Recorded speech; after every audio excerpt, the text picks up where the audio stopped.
Hello everyone, fellow Retowners, fellow soil sacks. It's Thanksgiving and I just traveling to go eat some turkey with my mother, Judy Donovan, here. Just wanted to introduce. Hi.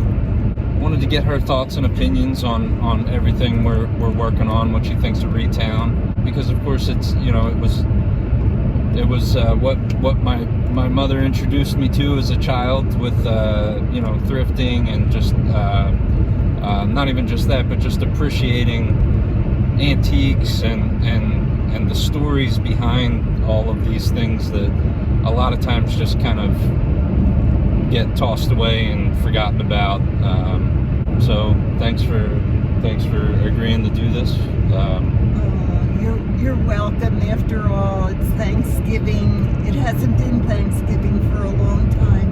But I'll tell you something. There's something about a little hiney that you used to put diapers on driving you 99 miles an hour up the Garden State Parkway to eat turkey. I'm doing the speed limit. I normally drive 80. I'm going 64 miles an hour right now. Well, feels like 99. Okay, well, if you want me to drop down to 50 like you normally drive, that's fine. We'll do that. Don't get smart. Okay, sorry. Well, I wish I could show you my outfit. I have all my Thanksgiving blue, and I thought I was putting on long pants, but I had a stroke a year ago, and it's really hard for me to get dressed, and it took me a long time to put on my blue Thanksgiving pants, and when I yanked them up, they were capris. So I asked my son over there, that guy, that if I looked like a pilgrim, and I have the wrong shoes for that. I don't have buckles. But I'm very disappointed you didn't complete the ensemble, but you know, what do you care? Yeah, well, I'm sorry, but I wasn't going to go through any more of that getting dressed stuff. Yeah, that's for the birds. The turkey? Yeah, that's what you dress the turkey, so. Yeah, that's right. I like dressing, or stuffing as we used to call it back in the day. Wait, you called stuffing dressing? No, we called stuffing. But some people call it dressing. Isn't dressing what you put on a salad? Yeah, if you eat a salad, you can put dressing until you're stuffed. Didn't they actually make it illegal to serve salads on Thanksgiving, though? And any vegetables that you serve are supposed to be smothered in butter, right? I think so, Right. yeah. And the big one was, what the heck's it called? Succotash. I told Susan, my roommate, and the fellow administrator on the Facebook group, you guys probably know her, I told her that we had to have succotash for Thanksgiving. I demanded it. She, you know. And all it is lima beans and corn. I mean, you can try to minimalize it by saying that, but succotash is amazing. And speaking of which, actually this brings up something I wanted to talk about. I remember growing up, I mean, it was kind of like a normal thing to have corn and lima beans, but especially at Thanksgiving when I was a kid, it was a staple. But I don't even remember. I just remember having a weird moment where I went to this powwow in Delaware with my dad and my grandparents as a kid, an older kid, and they served succotash, and it had to be explained to me that was a Native American staple as well. And now bear with me. I mean, this is a long and twisting story, which is unlike me. But now I remember many years ago when you traced your family's lineage back and telling me that your father had claimed that there was Blackfoot Indian in the bloodline. Yes. Okay. My father claimed that. Okay. But like my brother said, he was probably drunk. I don't think we're part Indian because there's no way. I mean, how do you get from Czechoslovakia to the Navajos, say, Blackfoot, whatever you said, Cherokee? You also, speaking of the Czechoslovakian ancestry, I guess what I was going to get back to though was during that research, you said that you had traced the family back to gypsies in the Carpathian Mountains. Yes, I heard that from several sources, so I believe that one.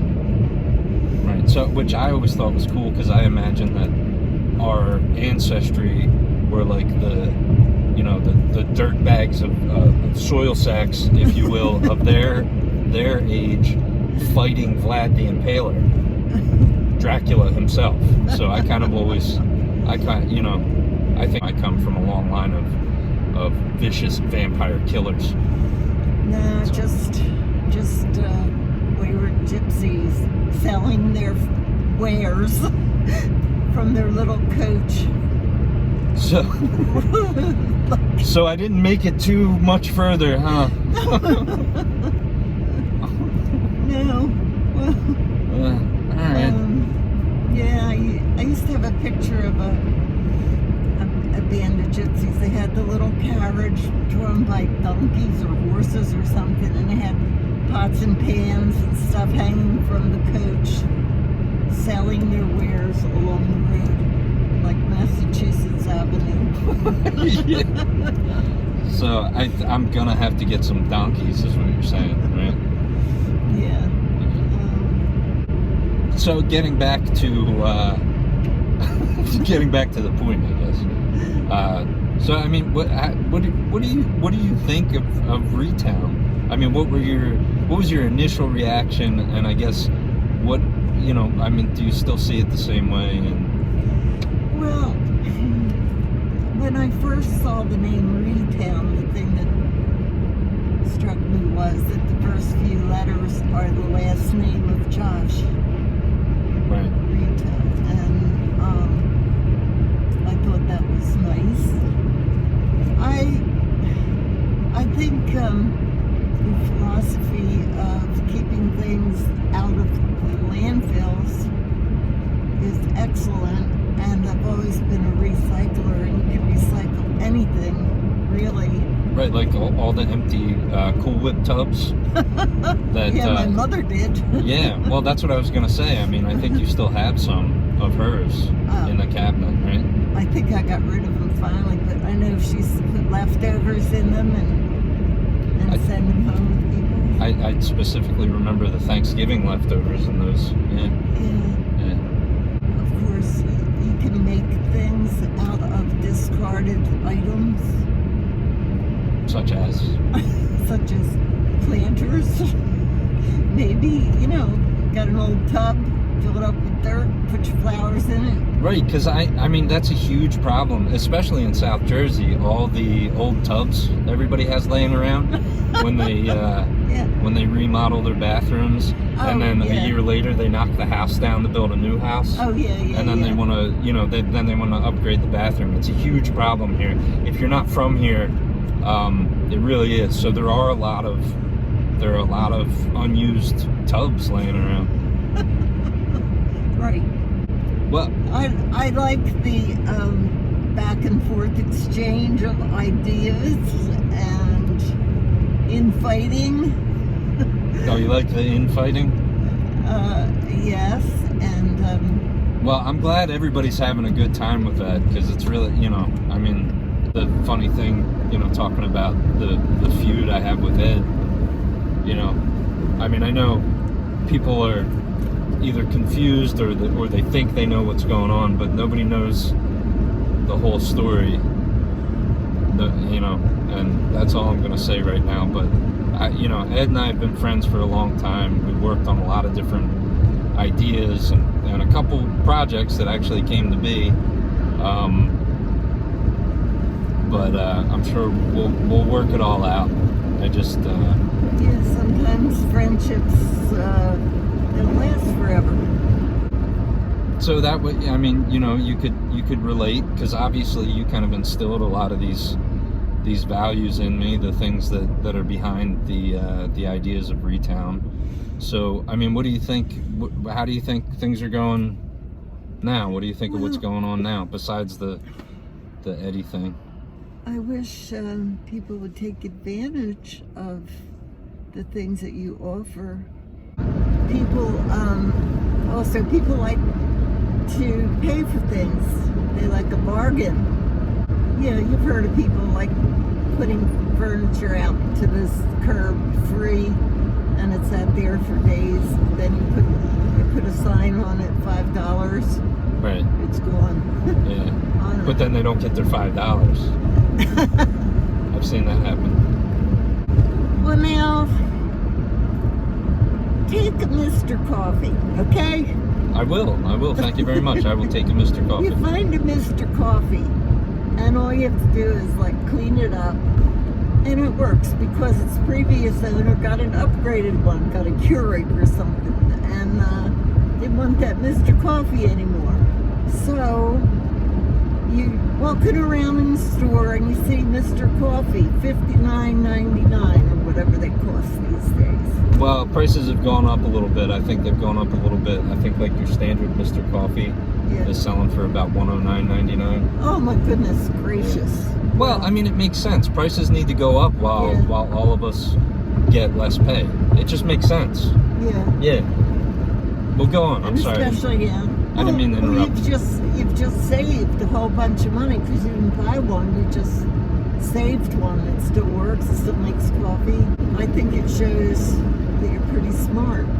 Right, because I mean, in all seriousness, you go back to the idea that instead of spending $60 on a brand new coffee pot, but you get that free coffee pot from Retowne. Right. And if you want, you know, you make a $5 donation, $2 donation, $1, whatever, right. Or you don't make a donation at all. Basically, you're saving that $60, and what do you do with that $60? Go buy coffee.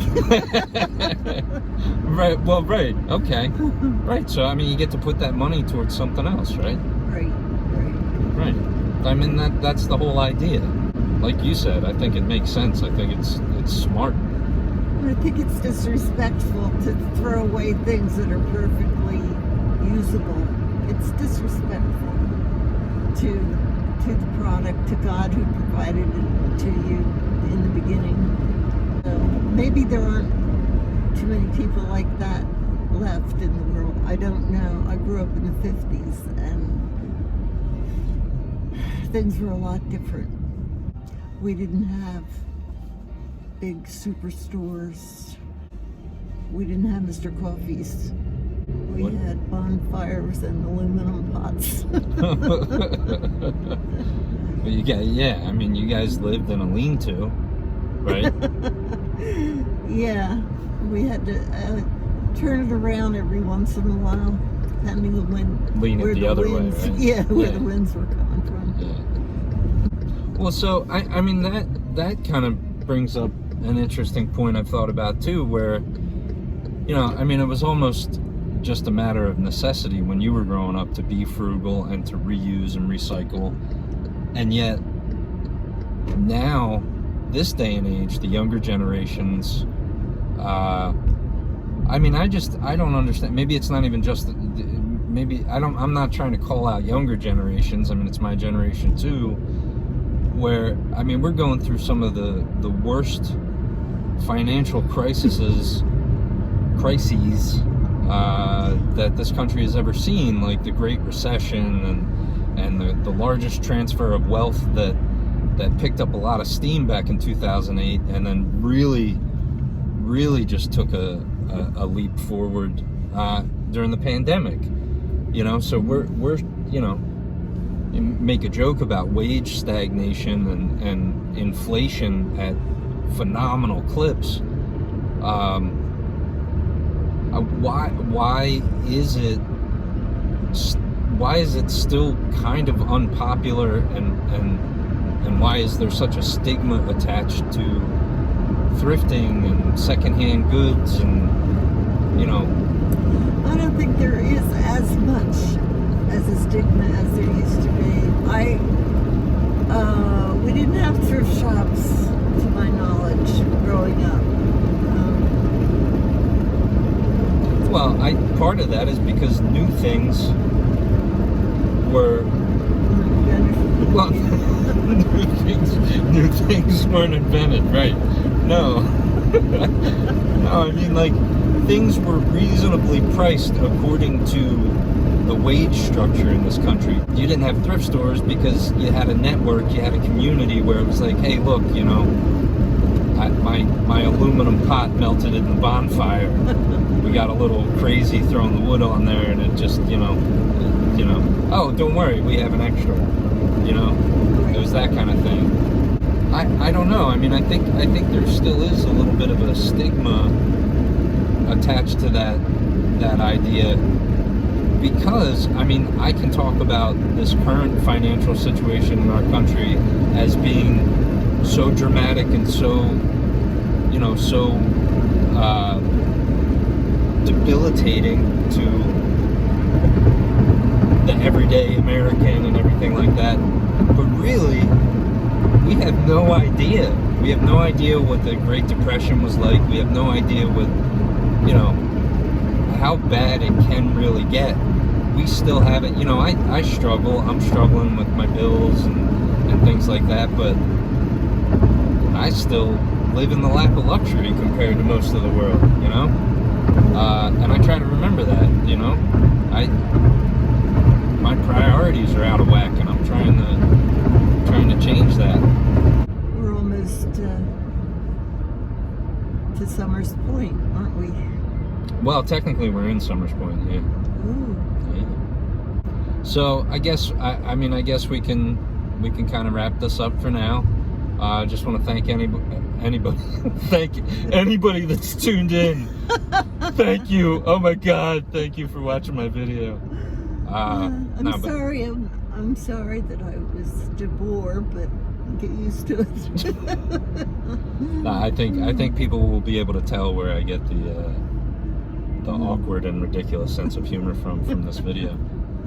So yeah, thank you, Mom. Thank you for agreeing to do this. Again, thank you everybody for helping to support Retowne, for watching these videos, for everything you're doing just to make the world a better place. It doesn't even have to be for Retowne specifically. I just hope that what we're trying to do does inspire you to do those little things a little bit more.